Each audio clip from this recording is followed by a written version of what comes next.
One of the things that has really bothered me about the last couple of months has been the media narrative. Media has been spending an awful lot of time focusing on Joe Biden, his age, creating this whole media frenzy over the debate, trying to rally Democrats to sort of blow up the party and pick a new nominee, et cetera, et cetera. And this has all been happening right at the time that Project 2025 starts garnering a lot of attention. And it's really weird because Trump's administration, 140 people that work for him are tied to this Project 2025. And all of this is deeply embedded with something that happened today.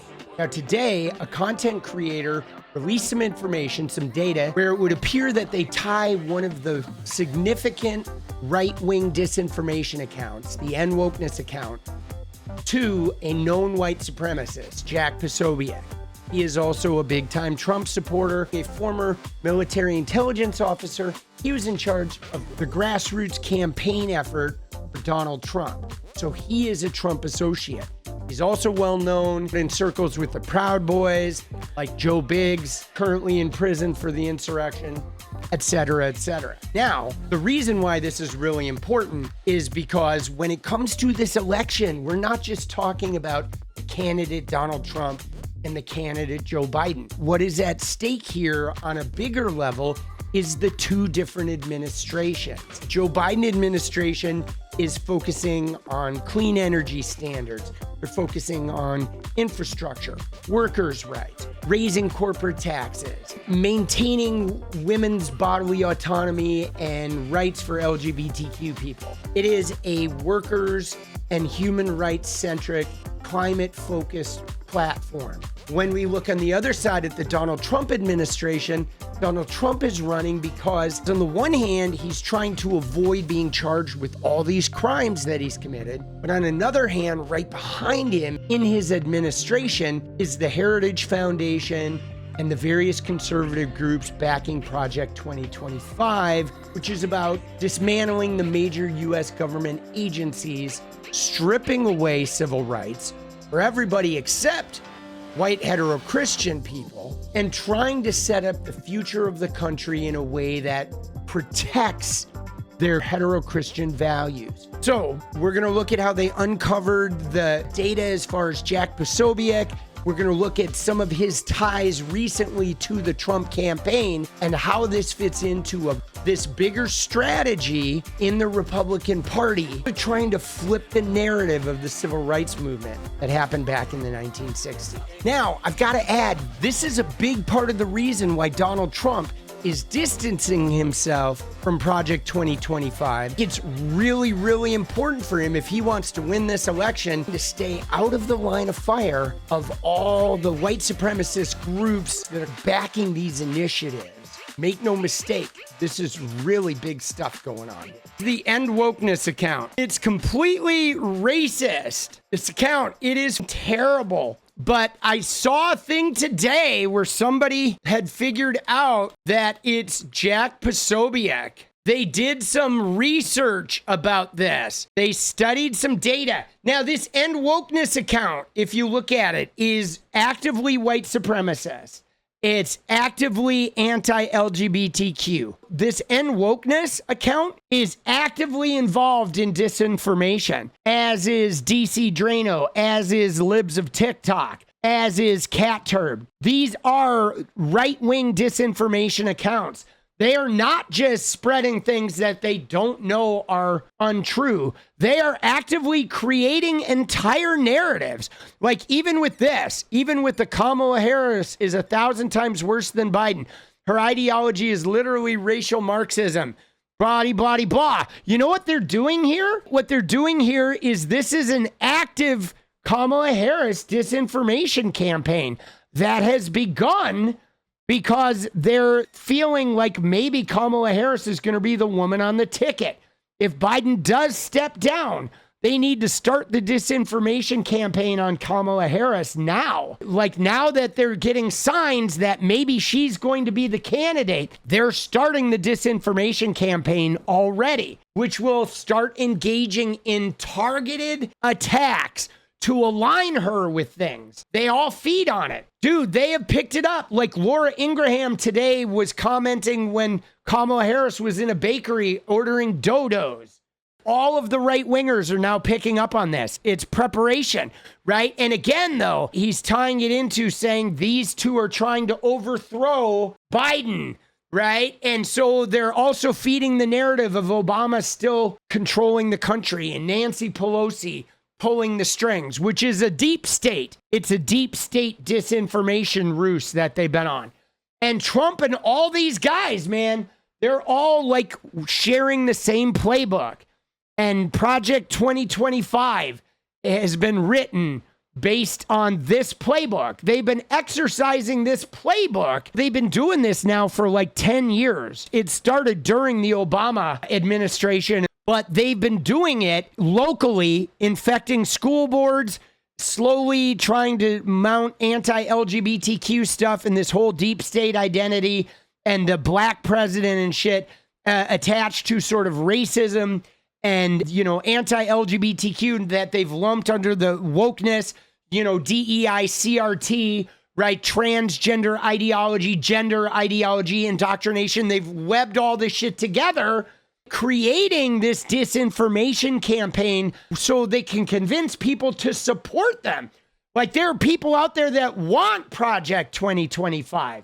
They want to install a whole bunch of Christian nationalists in government because they have been force-fed a disinformation campaign about, you know, accepting gay and trans people or finding equitable distribution of resources and opportunity is some sort of demonic, satanic, deep state cabal, global cabal trying to take white people over. That's what the Republican Party is now, their online shit.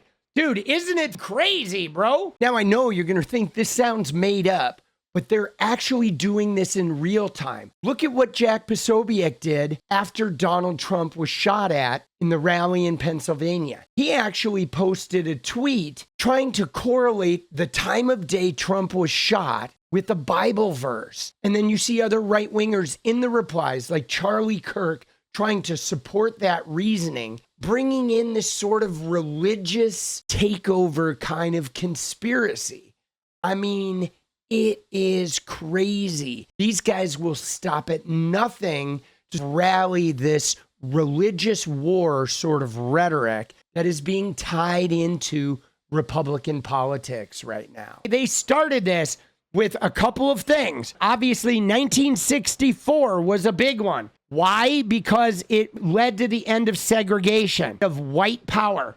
That was huge. 1964, man, the Civil Rights Movement, the Civil Rights Act, the desegregation of schools, end of segregation. Very problematic. Project 2025, the Christian white power world, they like segregation.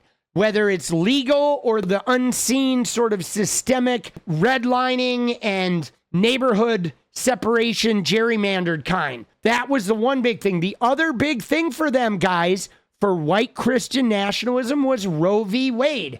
And Roe v. Wade, guys, is not about killing babies. I know they say it's about killing babies and all this and life begins at conception, but Roe v. Wade happened in 1973, guys, and it really fucked them up because prior to 1960, all of the power in America was in one place, guys. Where was that place? White men. Okay, that's where all the power was. Women were in the home having babies. People of color were segregated. They were where people of color belonged. The power was white power. There were no gays. There was no people of color. There was no women. It was white power, period. 1964 broke through the whiteness, and it opened up the segregation, ended that. 1973, Roe v. Wade meant women weren't in the home raising babies. That is the attack on abortion. That's why they're going after birth control too, because women having power is antithetical to white male power. That is the predominant thing in American Christianity. It is about white male power, period. So that's why they've been after Roe v. Wade. They're after Roe v. Wade. They're after DEI. They're after, pride flags, because all of those threaten white male heterosexual Christian power. That's it. That's the whole game. It's a singular game. And then the people who support the idea of white male heterosexual power being the dominant ruling influence will all join the party, right? There will be some black people that join it, and there will be trans people that disavow their entire trans existence, like the detransitioners or, Blair White or Caitlyn Jenner. You know what I'm saying? But this is what it comes down to. It is about white male power. And so it's funny that, this End Wokeness account, which is about that shit, very much about white male power, demonizing everything but that and the disinformation campaigns. And of course, it is run by a white supremacist, Jack Posobiec, who is linked to all kinds of foreign disinformation campaigns and anybody that will help the white male power influence. It's about the power structure and religion.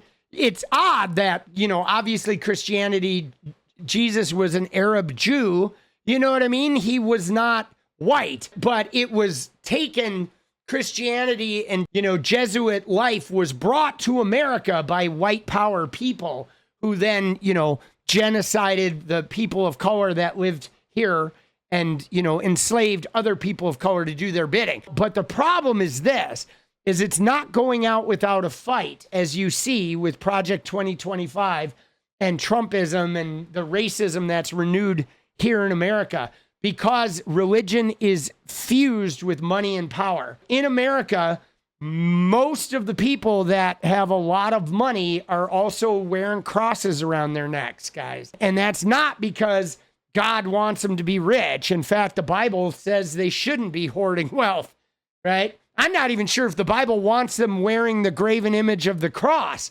You could argue that that's problematic if you really look at the Bible. But if you look at it, religion and money and power are disastrously intertwined. But yeah, so what's interesting is the way this guy figured it out about Posobiec. The Jack Posobiec and End Wokeness tweets get fired off like 1 second later as the same tweet or a similar language tweet goes out on End Wokeness.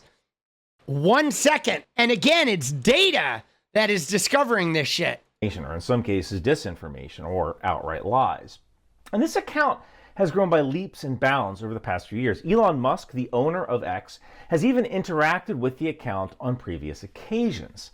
And this scared me a little because this account is essentially a fire hose of fake news. It is. Of disinformation. Dude, and wokeness, misinformation. A fire hose. Normally, I wouldn't care, right? It's just some dude. I think it's even bigger than a fire hose, bro. It is like a gate on a dam of toxic misinformation. Basement, or maybe yet another Russian psyop like this dude. And by the way, you can see my evidence for this Russian psyop below. And then I was invited to the 2024 Disaster and Emergency Response Conference to present on how to counter disinformation during a disaster. And I had to write a paper in order to present at this particular conference. And one of the examples I cited was the term Hawaii, not Ukraine. See, back in August of 2023, lightning caused a wildfire on Maui, the Hawaiian island of Maui. And about 100 casualties resulted from that fire, and many, many homes were burned to the ground. And in that month, there just so happened to be an American congressional delegation traveling to Ukraine. So there was this narrative that was started by Russian bots that we are sending millions of dollars Stuff's to crazy. Ukraine. The Hawaiians who were affected by wildfires are only receiving $700 payments. You remember this? Do you guys remember this with the Hawaii fires? You know who was really big on this? About the Hawaii thing and a bunch of information was that conspiracy theorist guy, Matt Wallace. This guy blocked me over the Hawaiian disinformation campaign after those fires in Hawaii. This guy's a horrible conspiracy theorist, by the way. This guy, though, is tied into this shit, too. This was a lie. It was an outright lie. About this FEMA Soviet was connection. granting cash assistance for something called critical needs assistance, which basically provides a one-time payment of $700 to address immediate needs like food, water, clothing, stuff that got burned up. And then you come back the next day and you apply for your actual relief. But End Wokeness implied that this was all that people were getting. With this tweet, I think Joe Biden should take his $700 and get back on the effing planes. And this lie was seen over 2 million times. And the fact that End Wokeness would spread this Russian-supported lie, well, that's when I decided to figure out who this guy really was. Is the account Russian? Is the account American? Is the account somewhere in between? I love this shit. And I can say with pretty good confidence I know who runs the account. And if you want to replicate my work, all of my files are available on ryanmcbeth.substack.com. Oh, that's what it is. I am a man of science, and good science is reproducible. ryanmcbeth.substack.com. None of these files contain personal information. This isn't doxing. All the data used to decipher the user behind the Unwokeness account is publicly available. It's just been sitting there for anyone to discover. All the dots are there. You just have to connect them. And anyway, the person behind the account is a public figure. Now, I started with taking down all of the tweets ever sent by the End Wokeness account, and I discovered something odd. The account was created in July of 2022, but its tweet history only goes back to February 8th, 2023. So I looked at the Wayback Machine.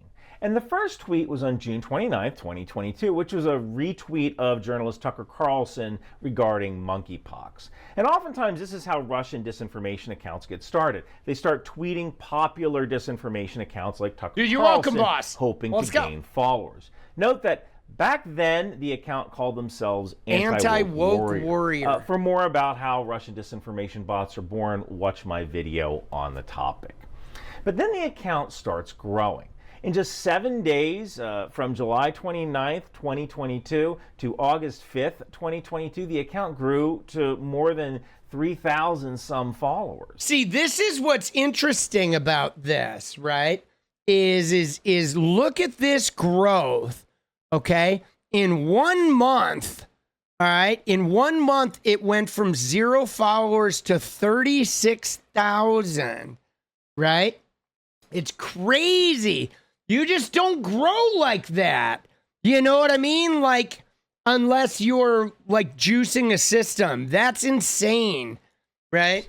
In 4 more days, the account followers doubled. Normally, this does not happen without some kind of foreign help. Yes. The account grew at an average of 1,700 or so followers per day. Once Elon Musk bought Twitter, it grew at an average of 3,600 followers per day. You see that? 3,600 a day. Doubled. He's doubled the sizes of these disinformation and misinformation accounts. And Wokeness, Cat Turd, Libs of TikTok. Right? So what's happening too is that's encouraging though more and more accounts. When you see people, like if you see people, gaming creators or other influencers that are going to start and red pill now on Twitter, it's because Elon has made it that if you start red pilling and if you start sharing all this shit, you're going to increase. Your size is going to increase. That doesn't mean that you're even interacting with genuine people. A lot of the interaction could just be foreign bots that are ChatGPT replying to your shit. But there has been a strategic red pilling takeover here on Twitter since Elon took over that's gotten super bad. Like, I literally get hundreds of new followers every month, sometimes thousands, okay? And my Twitter followers, like, stay the same. Now, granted, I have a bunch of people leaving because I'm no longer doing gaming, but it's weird, dude, how the lack of growth is crazy with the number of new followers I get every day. It's wild. By February 7th, 2023, on the eve of the State of the Union address, the account had about 586,000 followers. And then the account did something funny. They deleted all their previous tweets. I'm still trying to figure that one out. And maybe it was kind of like the Joker in The Dark Knight. You want to be a force of chaos. But once you have an origin story, you kind of take away some of that mystique. So I pulled down all the tweets from End Wokeness and I analyzed. Oh, that's really interesting that the tweet grew and then they pulled down all the tweets.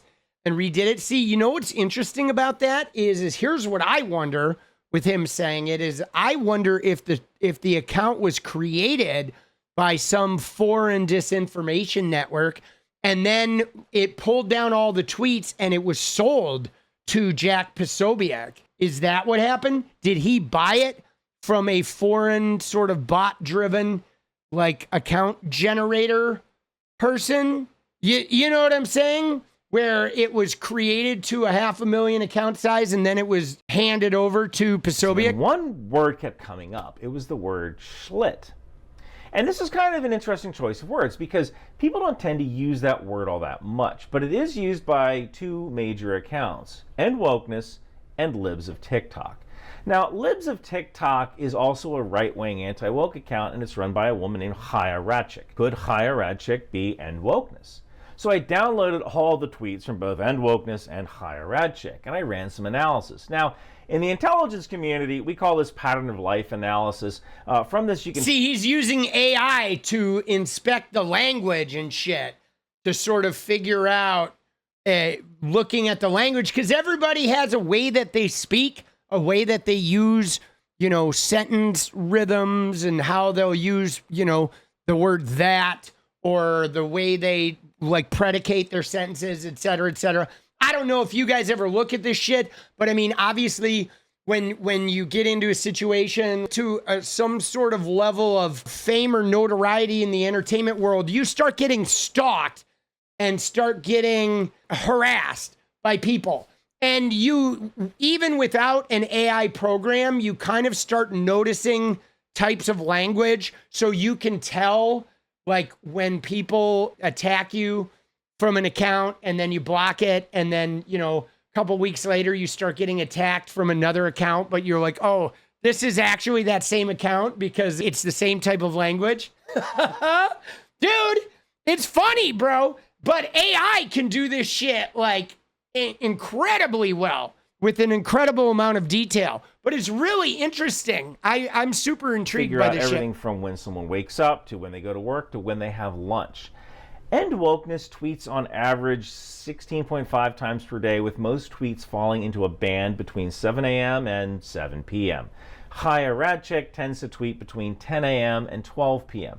Note that X converts everything to your local time when viewing a tweet. So I am on the East Coast. I just want you to know that so you can take time zones into account if you do your own analysis. But so here are the tweet times, they just don't match up. And if you do a breakdown by day, End Wokeness tends to tweet on weekdays and sometimes on the weekends. Chaya Radchik's tweets fall off a cliff on Saturdays. And note that Chaya Radchik is an Orthodox Jew. Observant Jews who obey the rules of the Jewish Sabbath, which is from sundown Friday to sundown Saturday, they don't tend to use electricity on the Sabbath. So I think we can safely discount Chaya Radchik. But keying off that word schlit, I came upon another account, Jack Posobiec. Mr. Posobiec is an American alt-right political activist, television correspondent, and a former United States Navy intelligence officer. Now, analyzing his tweets took a while. The file itself is 22 megabytes. That is a lot of tweets. This guy tweets about 80 times a day. Dude, between the hours 80 times a day, bro. That's a lot of tweets, bro. That's like homie is literally just sitting on Twitter. You know what I mean? You got to wonder, like, who's funding this guy, right? These alt-righters who are sitting there doing these disinformation campaigns because he's not working, right? It's like, who's funding them? Somebody's funding that shit. He's being paid, okay, to tweet. 8 a.m. and 9 p.m.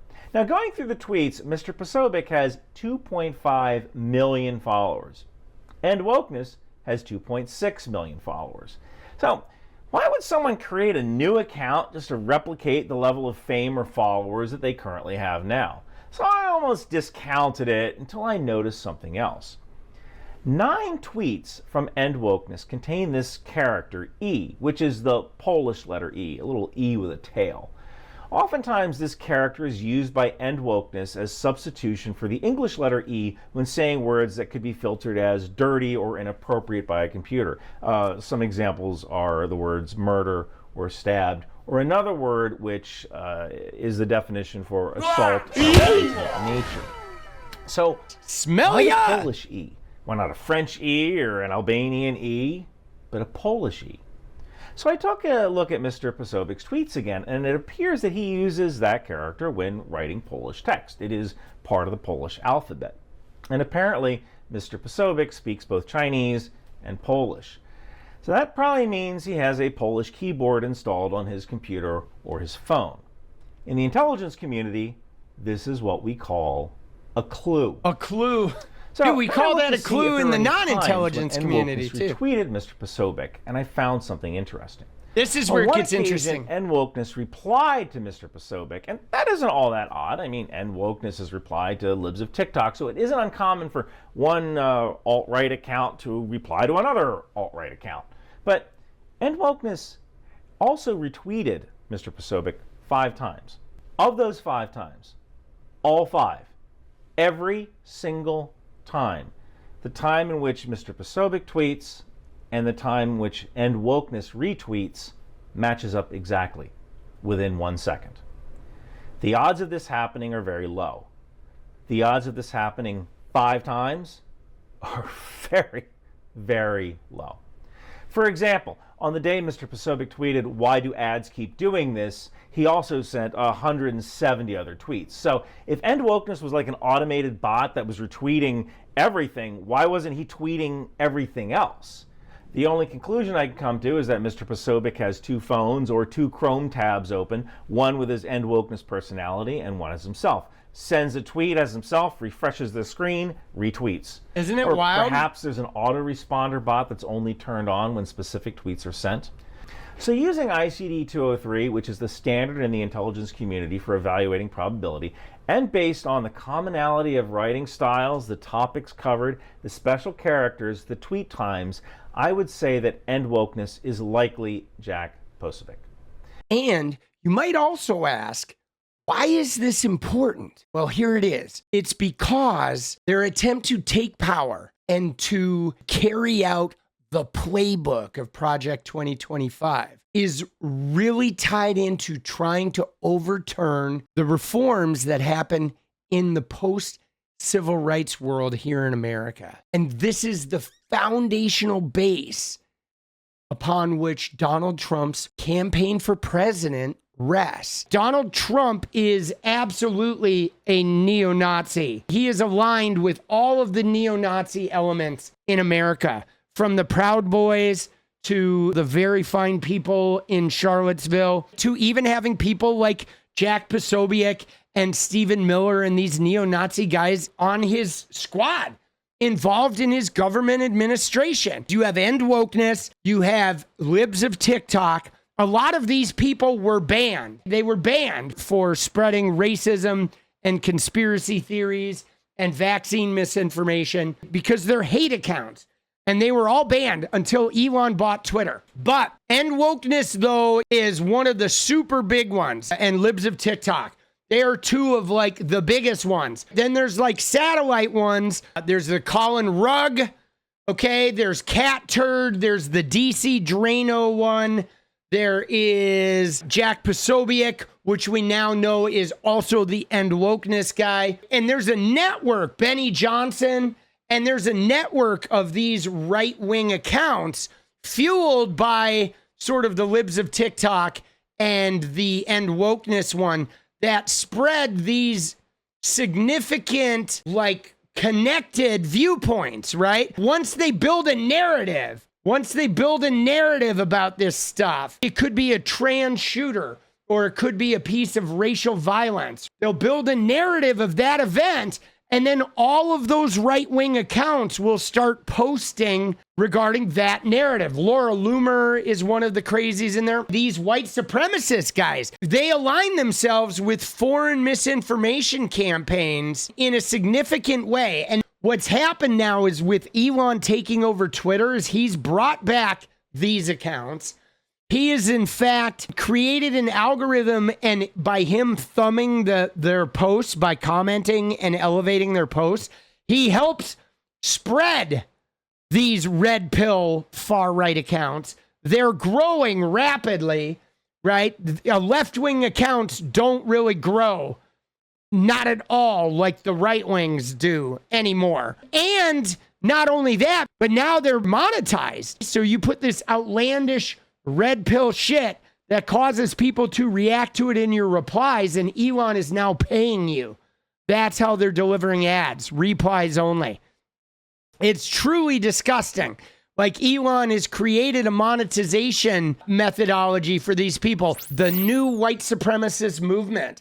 This is a really big thing. We did a video a couple weeks ago which talked a little bit about the dog whistles these guys do, how they've co-opted the OK sign, and looking at the way them and the Proud Boys and various white supremacy movements have adopted little hand signals or using the Sieg Heil or what have you, trying to be able to signify their white power movement with plausible deniability. The thing that we're witnessing now, and this is a very real thing, you know, tied to Trump's wanting a second term and tied to Project 2025, Heritage Foundation movement to put us back into the 1950s. There's a deeply rooted white supremacy / replacement theory agenda that is tied to these guys. It's becoming more and more out in the open. Now, the way Donald Trump and the Project 2025 people want to attack this is the general idea now in the far right is to try and use the civil rights legislation against people of color. Okay, what does that even look like? The way segregation ended was with the Civil Rights Act of 1964, guaranteeing that there could be no discrimination against people of color. It was about reintegrating the schools. It was about integrating the workforce, and it was landmark too. This is the thing that caused the party switch. This is when the Southern Democrats and the slave state voting bloc, the Jim Crow voting bloc, flipped from the Democratic Party to the Republican Party. So the Civil Rights Act was super transformative in both ending segregation and in allowing some governmental agencies to help enforce this. Because you can pass a law, even as they did with slavery. They had the constitutional amendment that ended slavery. But then immediately following that amendment, what they did was they started using vagrancy laws to put black people back in prison where they could still be enslaved. So they immediately found a way to continue enslavement. It's just, it wasn't called slavery. It was called the prison system. Now, what's been going on with Trump's wanting to be in office the second time in Project 2025 is specifically through people like Christopher Rufo from the Manhattan Institute. He has been at the forefront of this. He has me blocked for being a thorn in his side because he passes a lot of misinformation. And if you go in there and you correct it, eventually he's going to block you because these people feed off misinformation and misrepresentation. But anyway, so they've started the campaign already to try to weaponize the Civil Rights Act legislation against people that they say are discriminating against white people.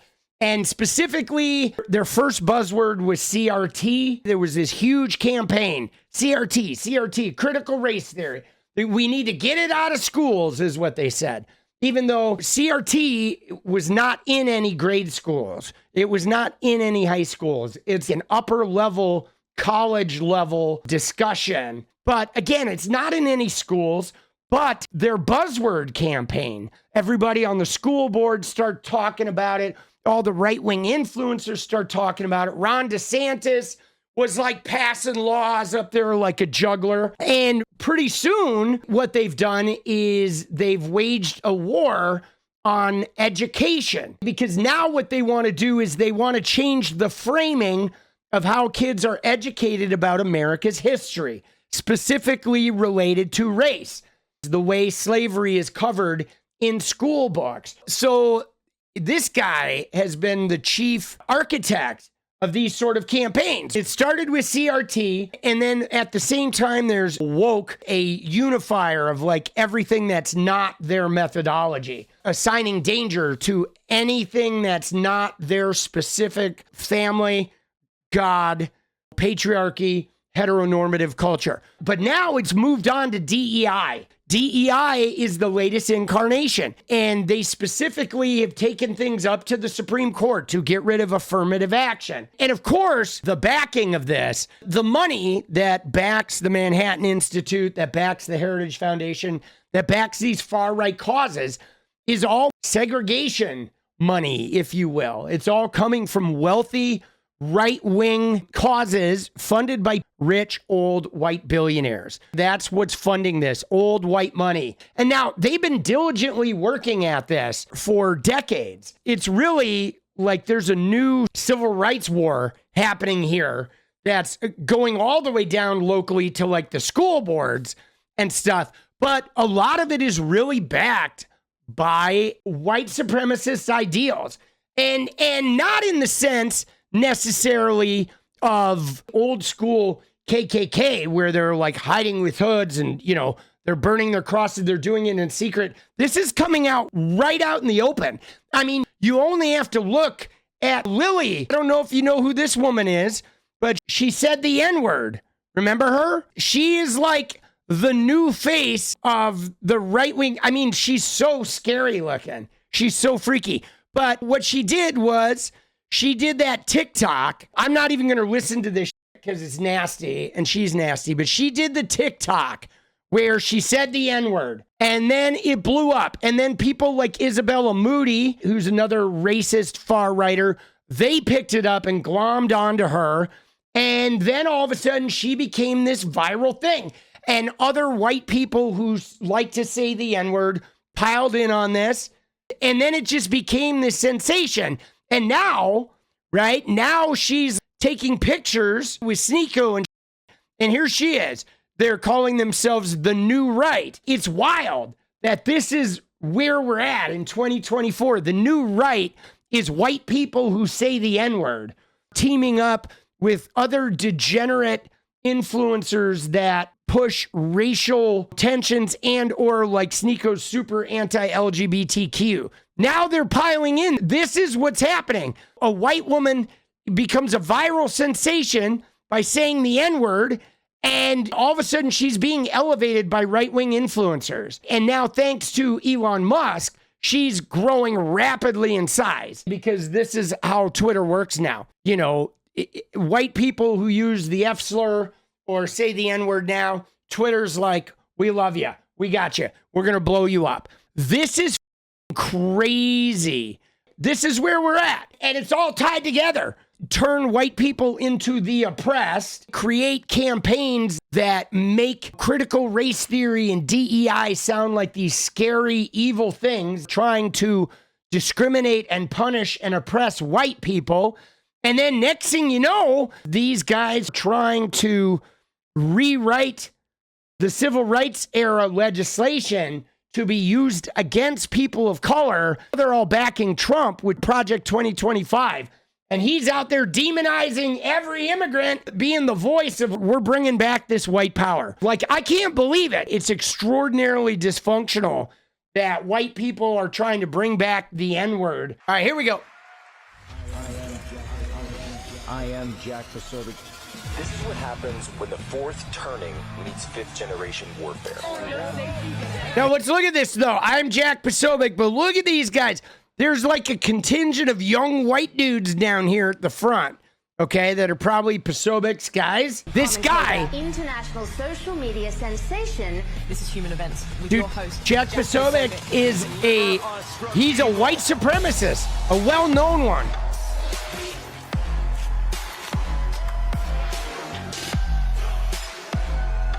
Yeah. Oh, dude, those Oakleys.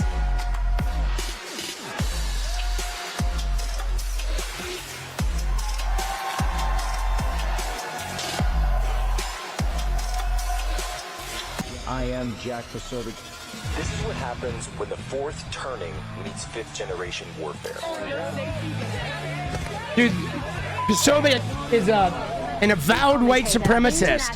He's a Nazi.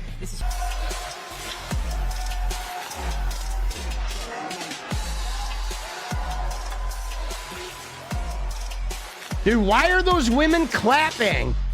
Like when you see, I know we saw those old women, but what would possess, who would clap to this? Dude, who would clap to this shit? You know what I mean? Like, really? White boy summer? That's where we're headed in 2024? It's so dirty. Ladies and gentlemen, kind of feels like it's a white boy summer around here. This guy's so gross. But I'll tell you something else. It's also a summer for the red, white, and blue. This guy's so gross, because dude.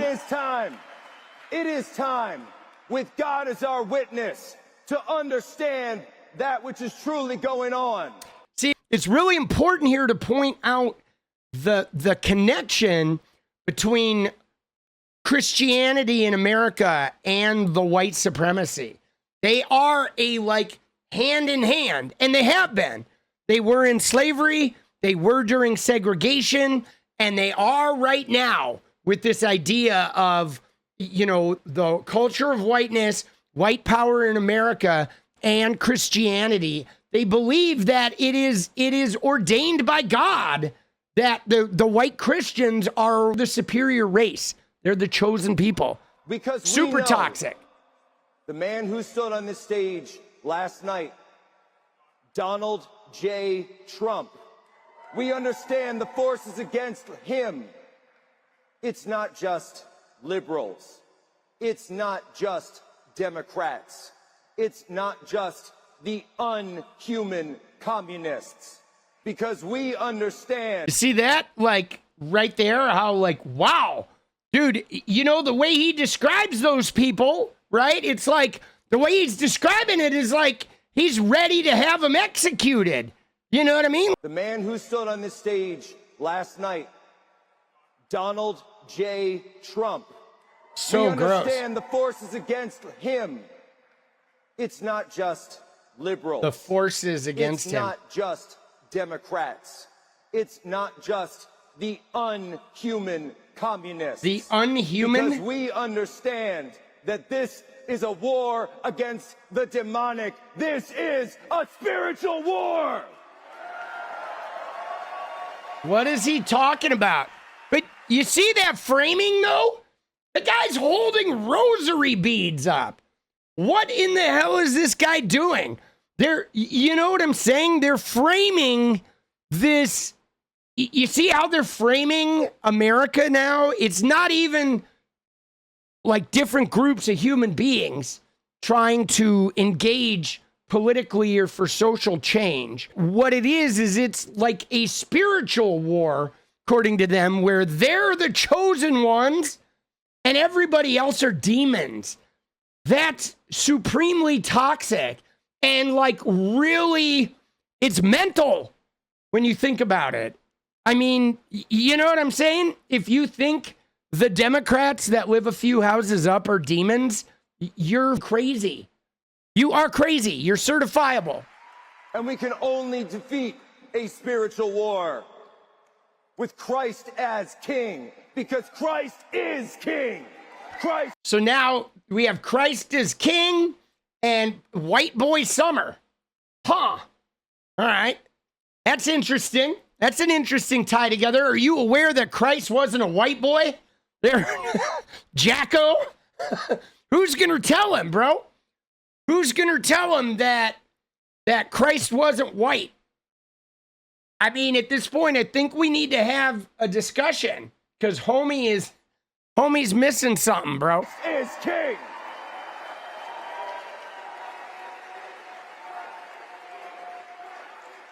With God on our side, who can stand against us? And again, that's the thing that makes it really dangerous is this idea that they believe they have God on their side.